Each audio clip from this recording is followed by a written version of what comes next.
Learn about another voice and culture of Taiwan with We Love Hakka. 现在就让我们一起加入客家风情，大家来讲客家吧。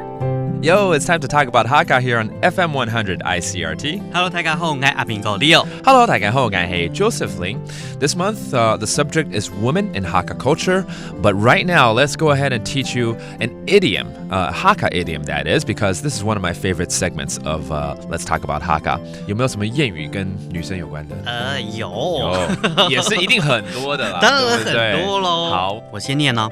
翁家婆食愛筍，翁家婆食愛筍，翁幾馬鋪鴨筍。翁幾馬鋪鴨筍。这句話我不太懂，所以要一个字一个字来介绍。很深哈。好啦，那个家婆就是外婆。Okay, 家婆 is actually the grandma, and that's our woman right there. 这是女性了嘛，对不对？对啊。然后外婆怎么样呢？外婆就是疼外孙，外孙。外孙。Okay, so that's the grandson on the daughter's side. 就是外孙。So this first part of the idiom is kind of interesting because it describes how a grandma wants to take more care of the grandson on the daughter's side, but traditionally takes care of the grandson on the son's side more. 通常都是会比较照顾内孙，这里是说照顾外孙，所以后面那句话是给马就是母鸡给马 OK, that's the chicken.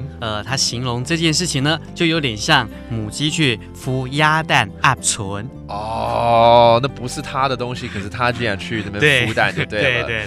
When you put this whole phrase together, it means the grandma likes to take care of the grandson on the daughter's side, and it's kind of like a chicken hatching a duck's egg.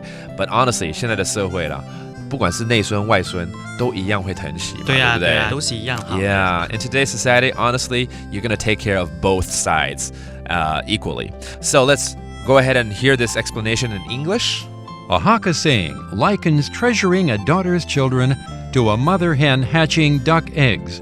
Due to the importance of family lineage, a son's children are more valued because they carry on the family name. Despite this, Hakka women still help raise their daughters' children because of the importance of family in Hakka culture. While many describe this as a fruitless endeavor, most do not have the heart to call these women foolish because of how hard they work. And let's have Leo review this phrase one more time. 我们请 Leo 呢再跟我们念一次这个谚语。翁家婆食愛筍，翁幾馬鋪鴨筍。So there you go, another idiom in Hakka, and that does it for today's Talk About Hakka. 什麼睇㗎？安子 say 張來了。客家風情由行政院客家委員會監製。We Love Hakka has been brought to you by the Executive Yuan's Council for Hakka Affairs.